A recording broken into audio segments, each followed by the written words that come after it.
My aunt called me a disappointment. My cousin laughed when I couldn't afford the $5 800 art piece she'd pressured me to buy. My hands were trembling as I held out my card when the auctioneer looked up and said, "Wait, you're Hannah, the one Mrs. Catherine sent. You might be wondering why." Why I was paying the insurance on a multi-million-dollar art collection for a penthouse I didn't even live in. Why I let it go on for 3 whole years. It's simple. That insurance policy, it was just the tip of the iceberg. I wasn't just the disappointment of the family.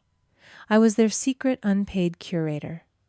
My Aunt Susan and Uncle Gregory loved the idea of being prominent art collectors. They loved the status it gave them in their Upper East Side circles. But the truth is, they didn't know a masterpiece from a forgery. I can't count the number of times my phone would buzz with a text from Gregory. "Hannah, we're at a gallery in Chelsea. They have a newly discovered piece from an emerging artist. What do you think?" And I'd spend hours. I should have been billing my own clients, researching the artist, checking auction records, cross-referencing the brushwork, only to call him back and say, "Uncle Gregory, don't buy it. The signature's wrong for that period. It's a fake."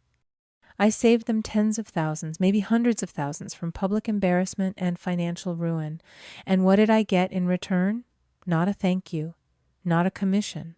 I got a condescending pat on the head at Thanksgiving and the privilege of being invited to their parties, where Madison could show me off to her friends as her artistic but struggling cousin. So why did I do it? Why did I accept this role? For years I told myself it was strategy, that if I made myself indispensable, if I proved my worth, one day they'd finally see me.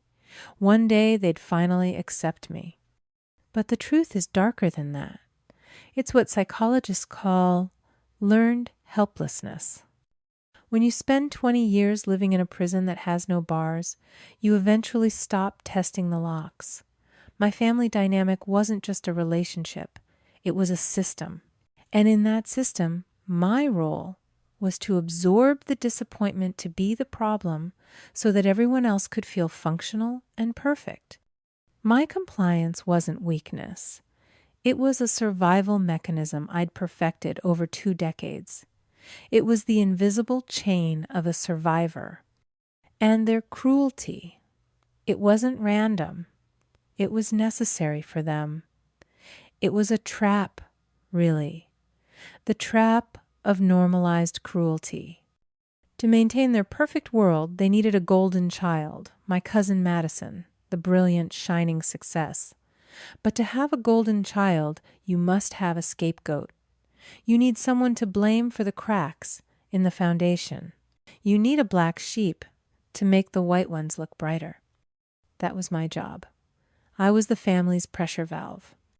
Every time they felt insecure, every time Madison failed a class, every time Gregory made a bad investment, the narrative in the house would shift. It was because Hannah is so difficult, or Hannah is a financial drain, or Hannah is just ungrateful. My aunt and uncle weren't just being mean. They were maintaining their reality. And in their reality, I had to be the failure so they could be the success. I'd spent my entire life paying for my own existence in their family. First with my silence, then with my expertise, and finally with my money. That $2,200 quarterly payment wasn't just insurance. It was the price of admission. It was the rent I paid to exist in their orbit. And at 12:03 a.m., when I clicked confirm cancellation, I wasn't just retaliating. I was finally evicting them. The next morning, hell arrived exactly on schedule. It started not as a shout, but as a flood of automated emails at 7:01 a.m. The first one hit my inbox. Action required. Your art and artifacts insurance policy has been terminated for non-payment. Except it wasn't my policy, it was Gregory's. And he had been CC'd on every single notification. One after another they poured in. Final notice, coverage lapsed urgent. Each email was a digital time bomb, and I watched them land with a cold, quiet satisfaction. I imagined my Uncle Gregory, probably just sitting down with his Wall Street Journal and coffee, watching his phone light up with alerts that his multi-million-dollar collection was now completely uninsured. It took him exactly 12 minutes. My phone rang and his name flashed on the screen. I let it ring twice, took a calm sip of my coffee, and answered. I didn't even get to say hello. What did you do? His voice wasn't a question, it was a roar. It was the voice he usually reserved for restaurant staff or, well, me.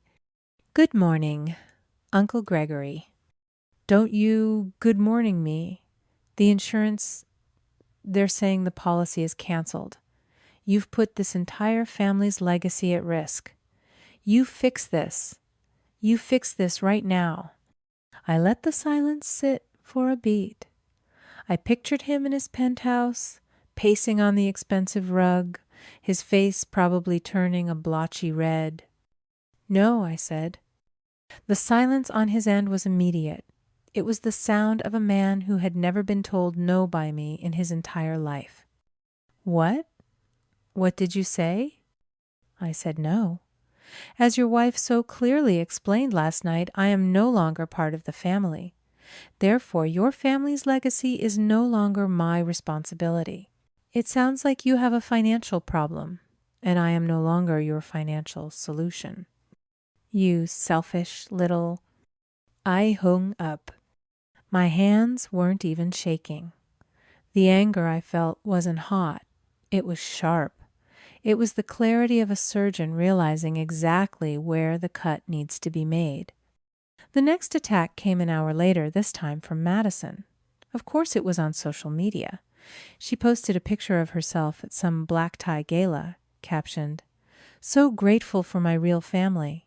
It's just sad when you realize some people are so consumed by jealousy they'd rather burn bridges than build their own.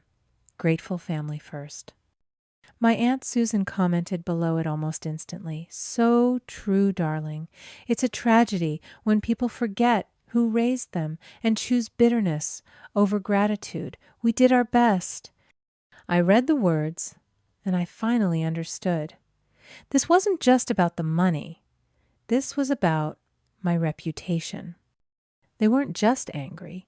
They were trying to get ahead of the story. They were painting me as the unstable, jealous, ungrateful niece to everyone in the New York art world, the very world I needed to make a living. They weren't just exiling me from the family, they were trying to salt the earth so I couldn't build a life anywhere else.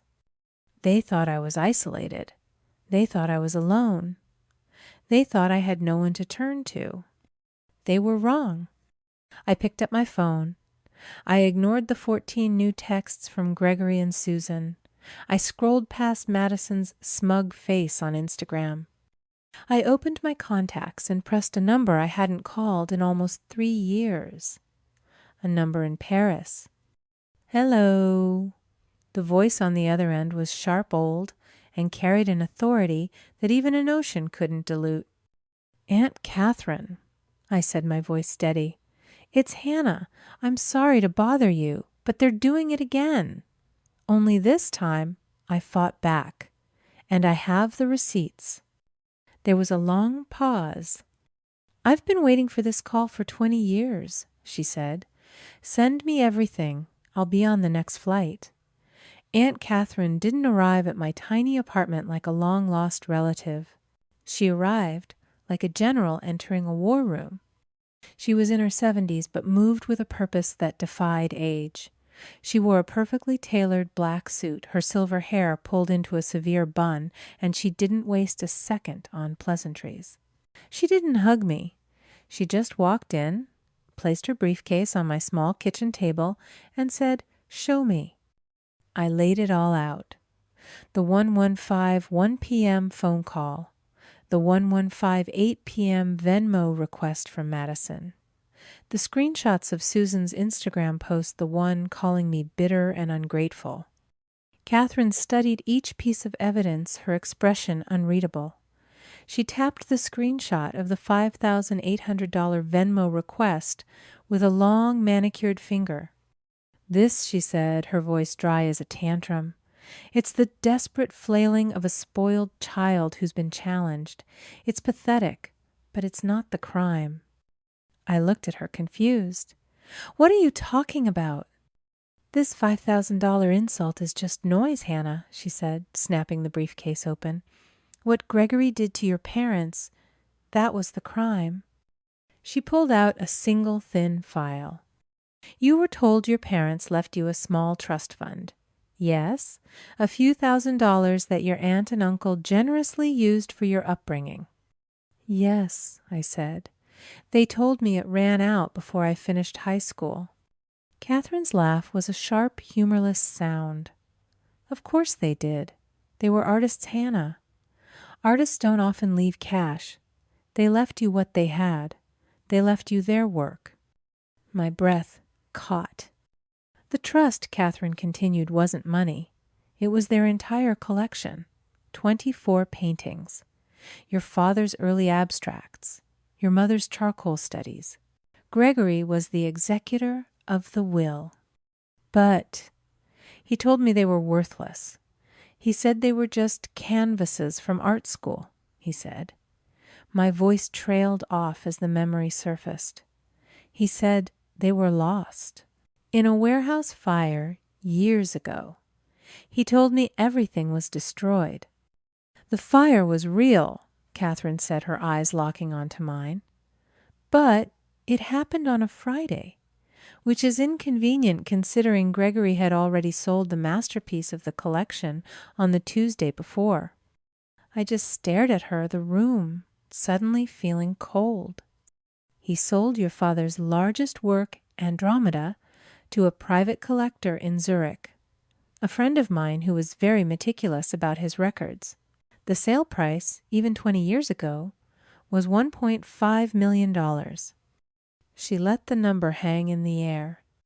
Gregory sold your inheritance, Hannah. He cashed the check, moved the money to an offshore account, and then the warehouse conveniently burned down, destroying the worthless art that remained. He didn't just let your legacy get lost. He cashed it in, and then he lit the match. I sank onto my sofa, the room spinning.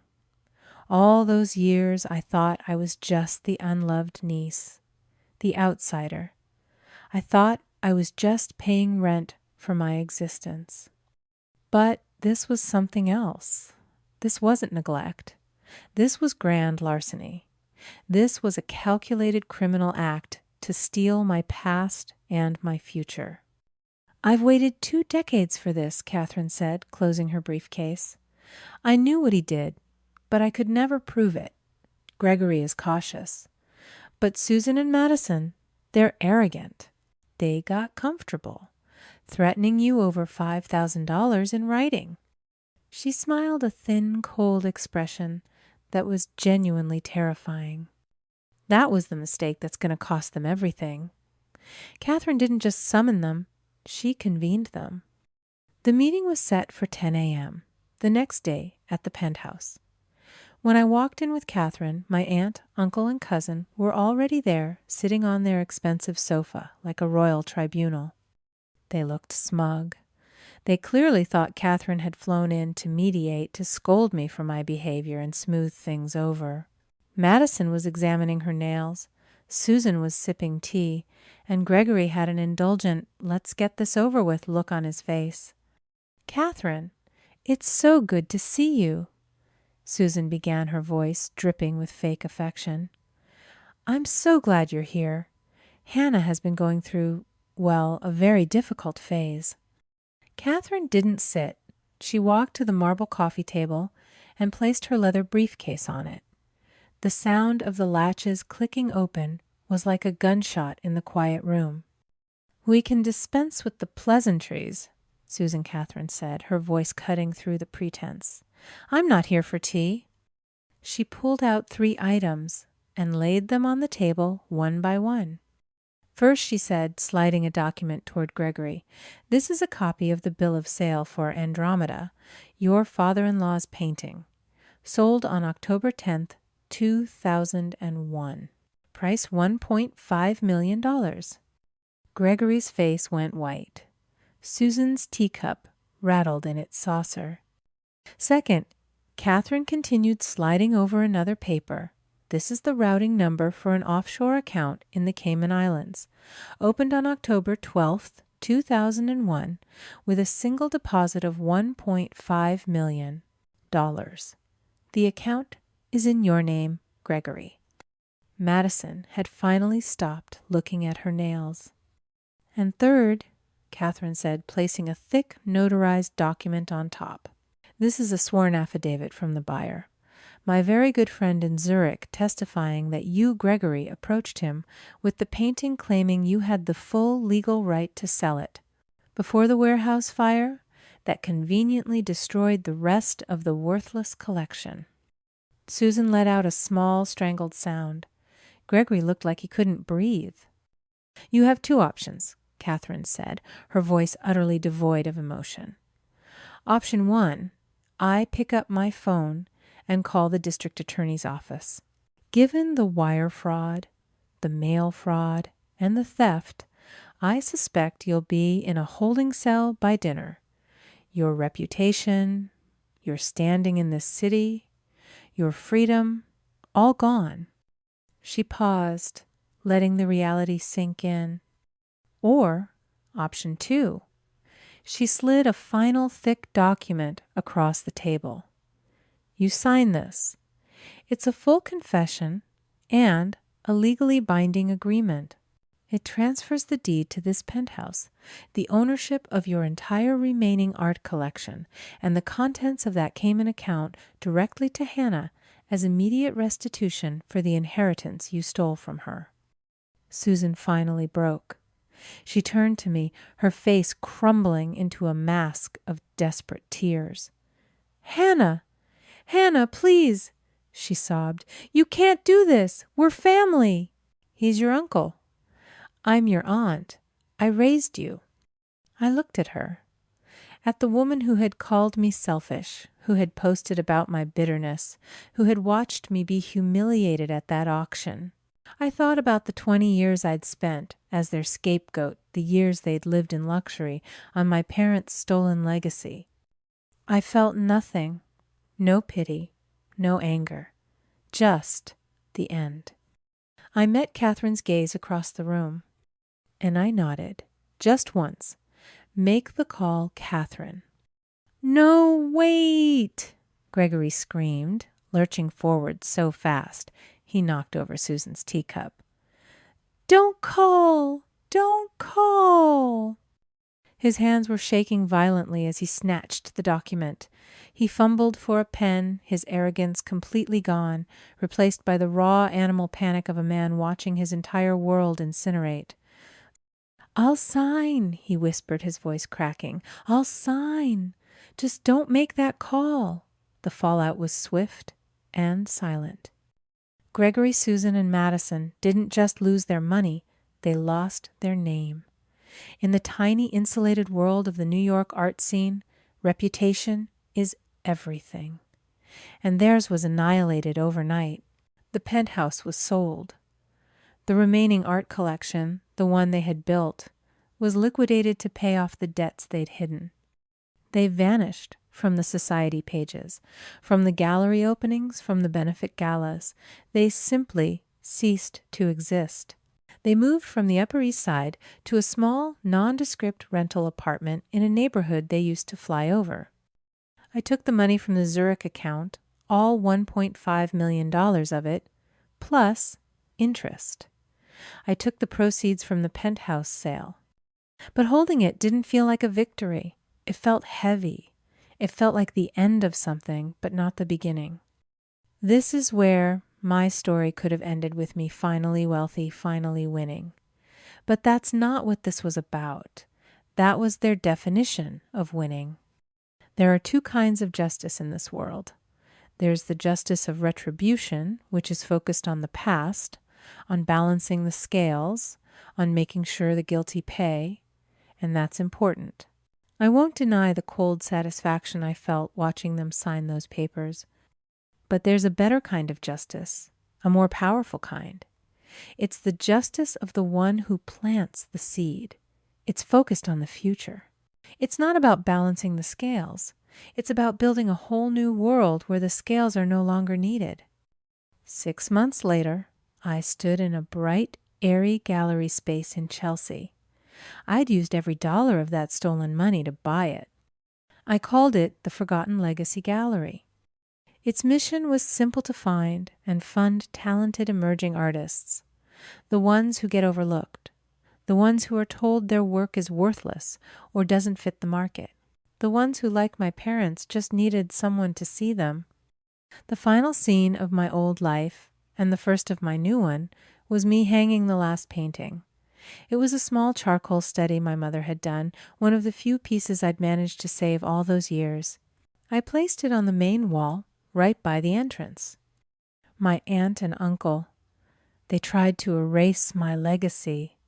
They tried to burn it, sell it, and hide it, but they didn't understand. A true legacy isn't what you own. It's what you build. And I'm just getting started. If this story resonated with you, share it. You never know who out there needs to hear that they have the power to build a new life from the ashes.